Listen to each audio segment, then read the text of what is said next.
In question number 1, it says that the triangle is dilated by a scale factor of 3, and we're figuring out which statement is not always true. So I'm going to draw my two triangles. I have triangle KLM and triangle DRS. Now, if it's dilated by a scale factor of 3, for example, these side lanes may be 3, 4, 5, and then these ones would all be tripled in order to get from the smaller one to the big one. Just an example. Number 1, and we're looking for which statement is not always true. Number 1, angle K is congruent to angle D. This is true because when triangles are similar, corresponding angles are congruent to each other. Corresponding sides are proportional, but corresponding angles are congruent. So that is true, so that's not the choice we're looking for. KM is a third of DS. And as you can see from my made-up example here with big numbers, that is true. Because triangle KLM is the one that is dilated, so that's the one that's getting bigger. So it is true that KM is a third of DS always. The area of triangle DRS is 3 times the area of triangle KLM. Let's check it out with numbers. So let me draw myself a better example here where it's easier to find the area, because with my example, it might be hard to find the area.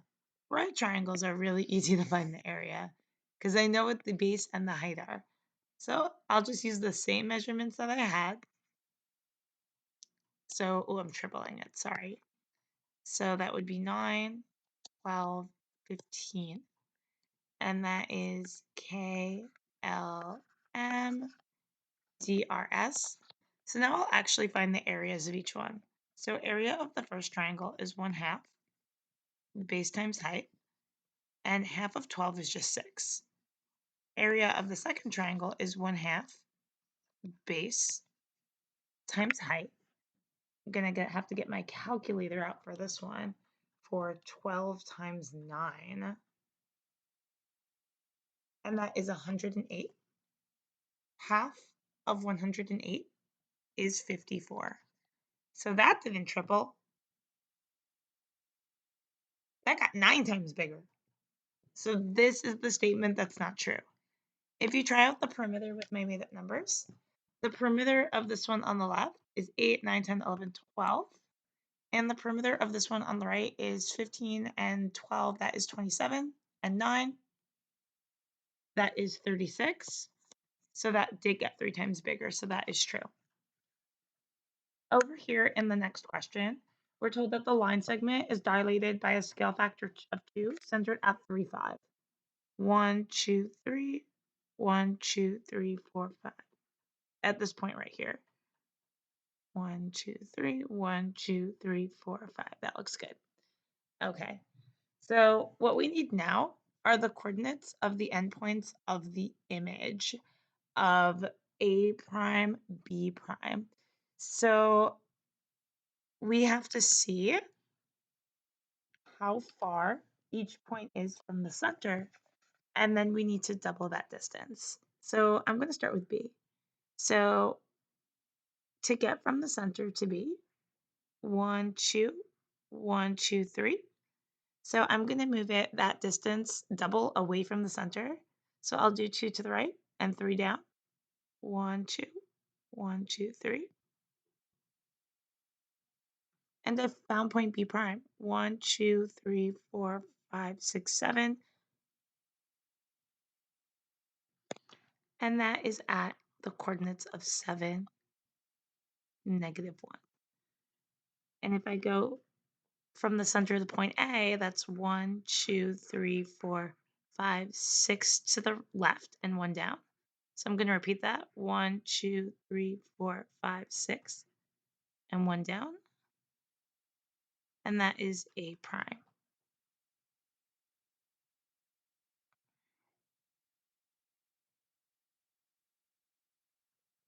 Oh, I should use a straight edge for that.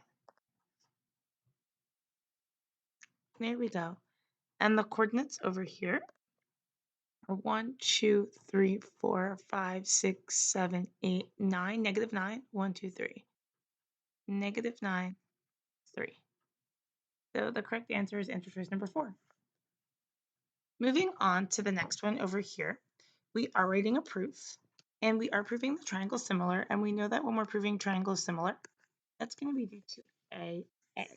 So let me plan my proof first. I'm proving triangle DEF, this triangle over here, similar to triangle BGF. And I'm told that the quadrilateral is a parallelogram. I know that parallelograms have opposite parallel sides, and that creates congruent alternate interior angles. Look out for the letter Z. We also have these congruent vertical angles. That gives us the two A's that we need for AA. So I'm going to write this down.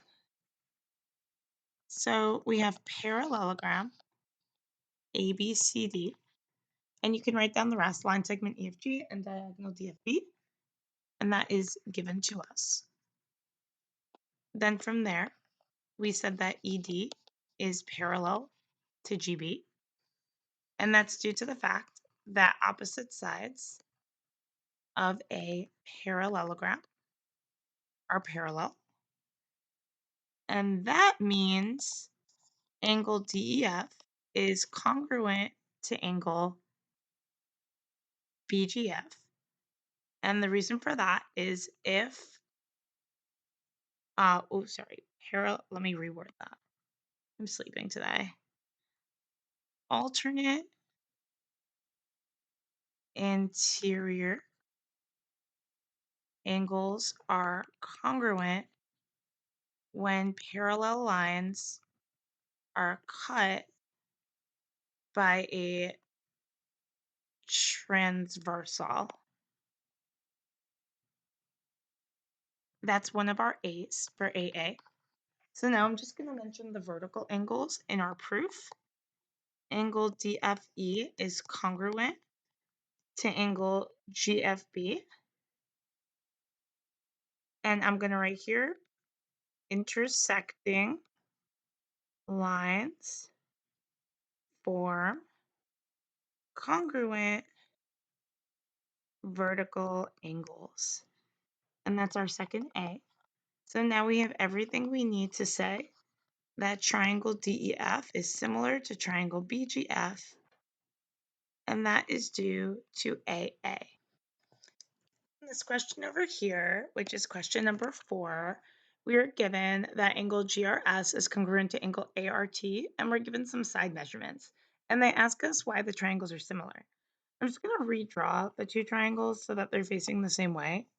I'm going to leave triangle GRS the way it is. Oh, sorry about that. I messed up that letter.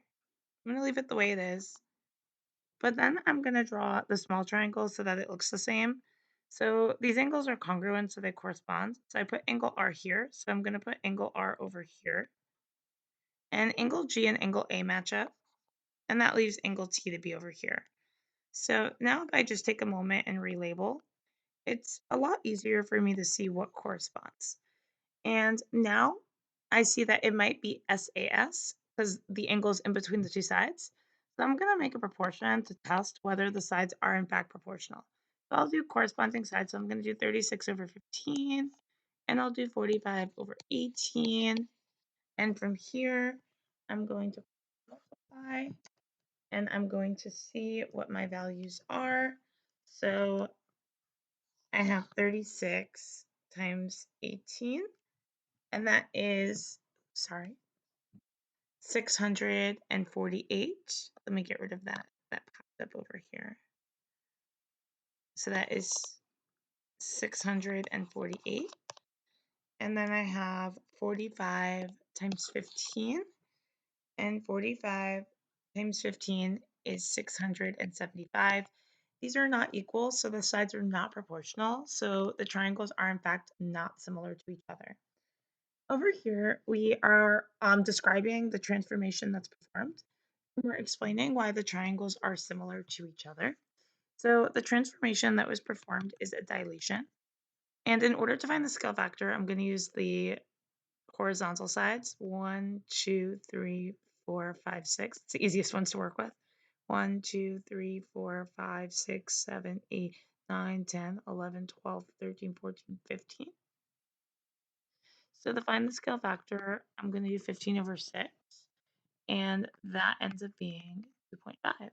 So dilation with a scale factor of 2.5, and we need the center, so centered at. And the easiest way for me to see what the center of dilation is I know that the center of dilation, the image point, and the pre-image point all have to be collinear on the same line. So I'm just going to extend the line through the image, pre-image point, and I'm going to do the same for this image point and pre-image point. And I'm going to do the same for this image point and pre-image point. And they're all coming out of the origin. So it's centered at the origin. And now if we have to explain why the triangles are similar to each other, so we had a dilation, we know that, we just described it. So dilations change size proportionally by a scale factor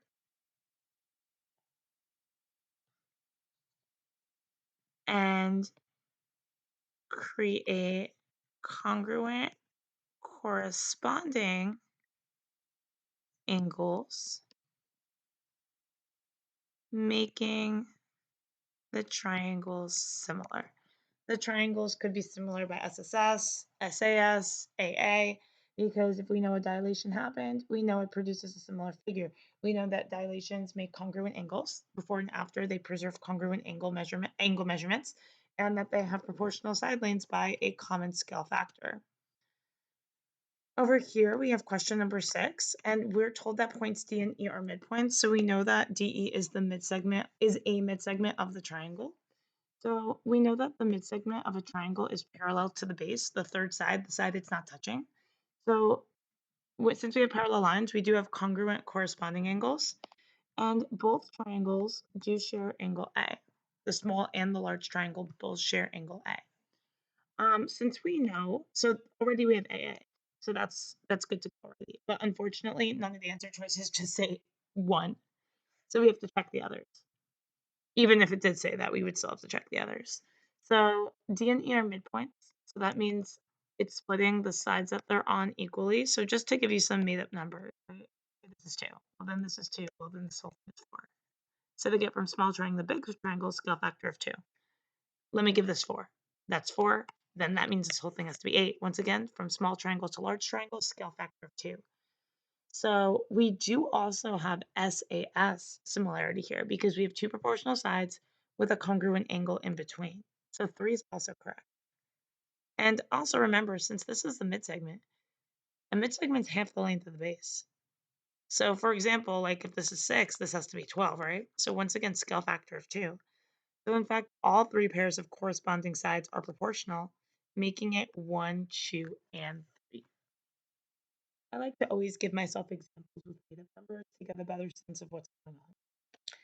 Let's take a look at the next question, which is a proof. So it has AB is perpendicular to BE, so they form a right angle. DE is perpendicular to BE, so they form a right angle as well. And angle BFD, this angle right here, is congruent to angle ECA, this angle right over here. So I'm proving the two triangles ABC and DEF similar. And if I just draw them separately to just get a better sense of what's going on. So here's ABC and here's DEF. I have the right angles, but I don't have anything else at the moment because this angle is not actually inside this triangle. That would be this angle, which would be over here. And this angle is not actually inside one of the triangles. We would need this angle, which would be right over here. So we need to get this angle and this angle. So we're going to try to think about how. Because if we have this angle and this angle, then we have AA, right? And that's what we need to prove triangle similar. Anytime we're proving triangle similar in a proof, it is going to be through AA. So the relationship between this angle and the one next to it is that they're supplementary. So let's use some made up numbers, for example. Let's say, and I'm making this up, let's say this is 60, not drawn to scale. Actually, this is the acute one, so I'm going to make this 60. So that means this would have to be 120 since both of these together are supplementary. Oops.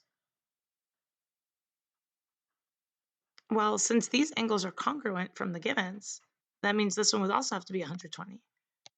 And since these angles are supplementary as well, that means this one has to be 60. So with my made up numbers, what we see here is that since these angles have a supplementary relationship and these are congruent, these have to be congruent as well. They have no choice. They have to be the number that makes 180. So if we have angles like these ones that are supplementary, the congruent angles, they have to be congruent to each other as well. And that's how we're going to get these two angles congruent. I'll leave my actually, I'll get rid of my made up numbers over here so it doesn't confuse anybody because it was not part of the question. I just made it up. And I'll put our congruent angles over here in red. Okay, I'm going to take a moment and write up this proof. We just need to make sure that all the components that we discussed make its way into the proof. So from the givens, I need AB is perpendicular to BE. I need DE is perpendicular to BE as well. And I need angle BFD is congruent to angle ECA. So that is provided to us. So now I'm going to mention the right angles into the proof. So angle ABC and angle DEF are right angles due to the fact that perpendicular lines, like we were given, form right angles. So now we're going to say that they're congruent to each other, so we can use them as a congruent angle pair for AA. And that's due to the fact that we know that all right angles are congruent. Now we use the fact that this angle and this angle were supplementary, and that this angle and this angle were supplementary to determine that these two angles have to be congruent to each other. So I'm going to make sure that gets into the proof. So angle BFD and angle DFC are supplementary. That's these two over here, comma, angle ECA and angle ACF are supplementary. I'm going to put here angles that form a linear pair are supplementary. Once again, a linear pair are angles that are next to each other and make 180 degrees. Like these two angles over here, these ones and this one. Let me just make these markings a little bit more clear.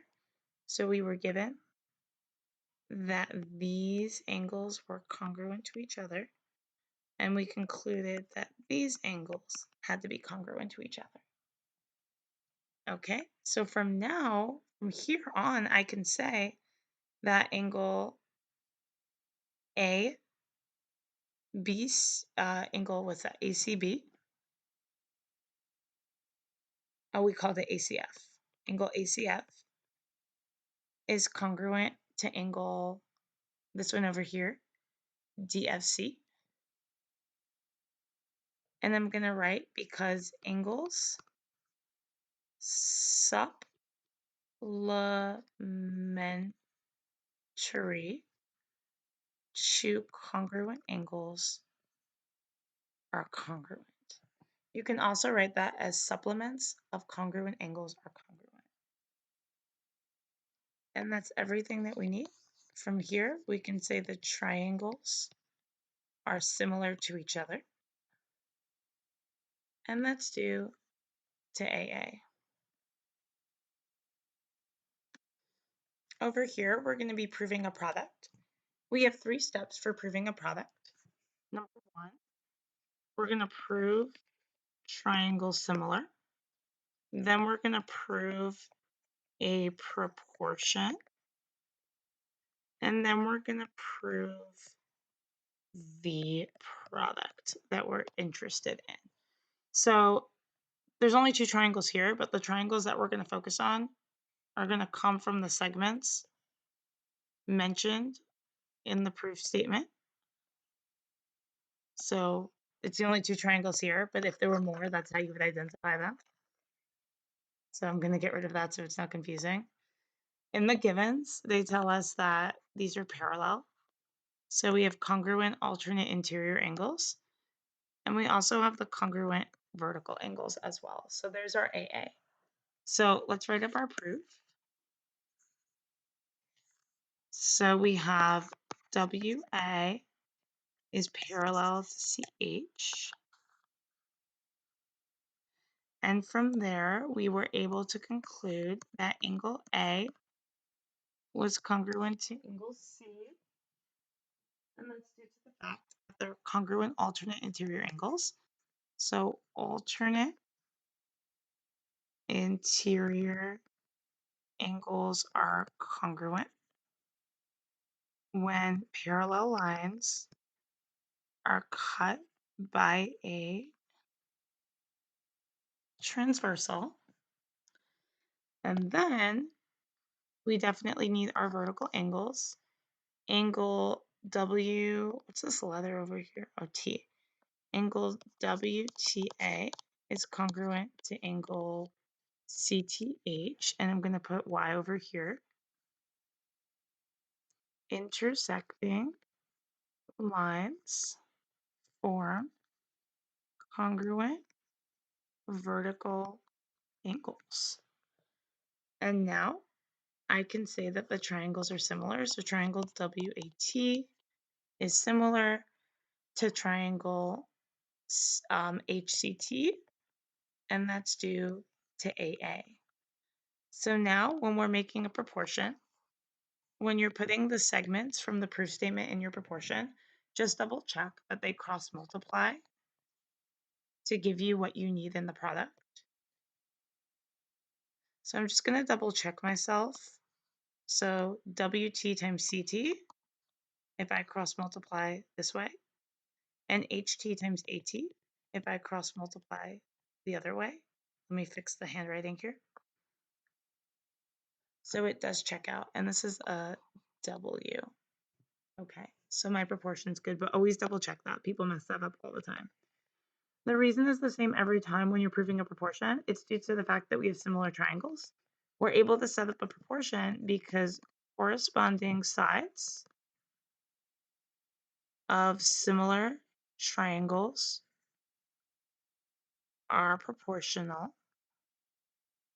And then we're able to cross multiply into a product due to the fact that in a proportion, and this is the same reason anytime you're proving a product, in a proportion, the product of the means equals the product of the extremes. And we are all done with this proof. Okay, on this next question over here, we have 2 triangles. They labeled angle measurements for us, but we're going to have to label the sides. So HI is 55, IJ is 45, HJ is 44, LM is 18, and KM is 17.6. And we're going to find the perimeter of KLM, so that requires finding the length of side LK. And we're going to round to the nearest tenth if necessary. So if you solve for the missing angle measurement in this triangle, because all angles of any triangle sum to 180 degrees, you'll find that this angle is 51 degrees. And if you do the same for this triangle, this angle should be 53. So as you can see, the 2 triangles are similar due to AA. So we know that the corresponding sides are proportional of similar triangles. So I can set up a proportion to solve for LK. So the thing is that the triangles are not oriented the same way. So I'm just going to redraw triangle LMK underneath over here so that it could be oriented the same way as this one, so it's easier for me. So J and M match up.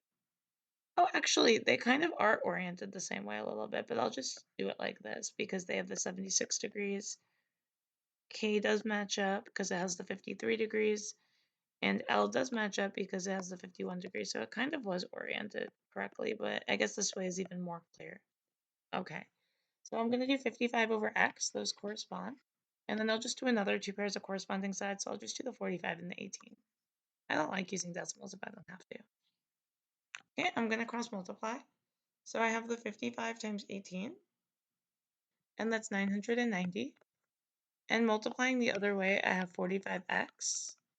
Now I'm going to divide both sides by 45. And I got 22. I did not need to round.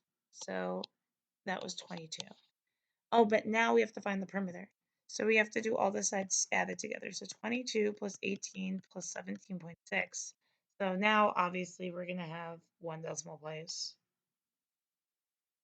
We have 57.6 is the measure of the perimeter of triangle KLM. Moving on over here to the next one. Oh, let me get the diagram. My bad, this one I'm supposed to draw a diagram. So one of the legs of a right triangle measures 7 centimeters and the other leg measures 4 centimeters. Find the measure of the hypotenuse. If necessary, round to the nearest tenth. So we have a right triangle. We can use Pythagorean theorem because we already know two sides and we need to find the missing side. So I'm going to just substitute in the legs for A and B, and it doesn't matter the order of the legs. What does matter is that C is the hypotenuse, which is what I'm looking for here. So I have 49 plus 16 is equal to C squared. So I get 65 equal to C squared. So I am going to have to take the square root of this on my calculator. And it does say round to the nearest tenth. And on my calculator, that rounds to approximately 8.1 centimeters. So 8.1 centimeters is the length of the hypotenuse, and that's what you should have found. Okay, over here, we have a situation where we have a big right triangle, and we have an altitude drawn to its hypotenuse. An altitude is a perpendicular line in a triangle, so it creates two smaller right triangles. Now, the big triangle and the two smaller right triangles are all similar to each other. What we should do is we should redraw all three of these triangles so they're facing the same way. So the big triangle, I'm going to leave as is because it's already got the right angle where I like it to be. So that's A, B, C. I'm going to leave that as. Okay, now I'm going to do the medium triangle next. I don't know which one the medium one is. I'll just do this one next. And I'll write in green for it. So the right angle is at D on this triangle. And this triangle shares angle A with the big triangle. Angle A is in this triangle and the big triangle at the same time. So if I put A here on the big triangle, I have to put A here on this triangle. And that leaves B, by process of elimination, to be the last angle. I'll do this triangle next over here. And once again, its right angle is at D. I'm going to put that in the same spot. And this triangle shares angle C with the big triangle. Angle C is in this triangle, and at the same time, it's inside the big triangle. So I put C here. I'm going to put C here in this triangle. And that leaves B over here by process of elimination. So now I'm going to relabel. So AD is 13. So here's AD, 13. CD is 30. So, no, not CD.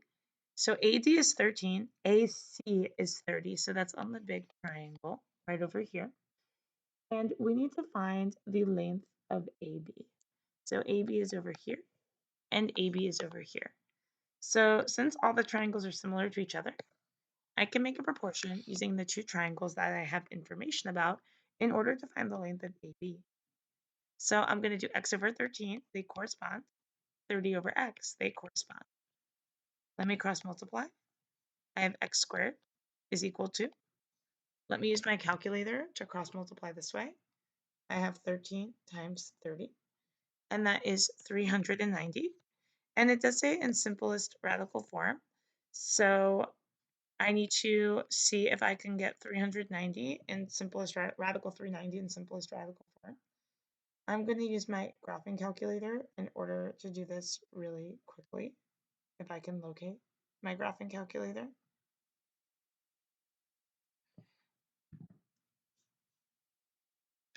So this doesn't simplify. So this is the simplest form. Radical 390 is the simplest form. So there we have it. Doesn't simplify any further. And that's the length of AB.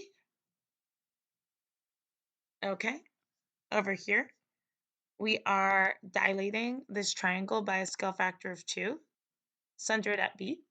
So remember, when you dilate a line segment, the center of dilation, the image, the preimage, and the image will all be located on the same line. So for example, the center of dilation, point A, which is a preimage point, and wherever the image of A is, will all be located on the same line. So if I'm dilating point A, I'm going to take my compass, I'm going to put it on point B, and yours will be more accurate than mine because on the computer, it's not super, super accurate. I try my best, but it's not accurate, really.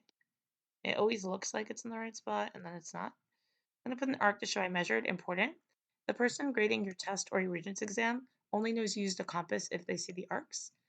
And then I'm going to pick up my compass, and I'm going to double this distance, and that will be a scale factor of 2. If it will actually write, because right now it doesn't want to write for some reason. There we go. And that over here is going to be my point A prime. I'm going to do the same exact thing for point C.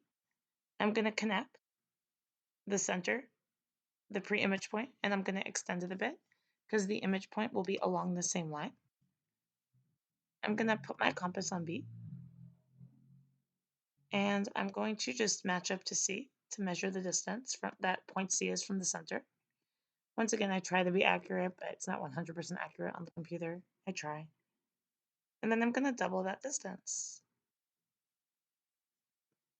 And that is my point C prime. Point B is not going to move anywhere because it's the center. So it's actually going to stay put. And I'm just going to use a different color to highlight the final product. So here's the final product. Notice that it is twice the size of the original.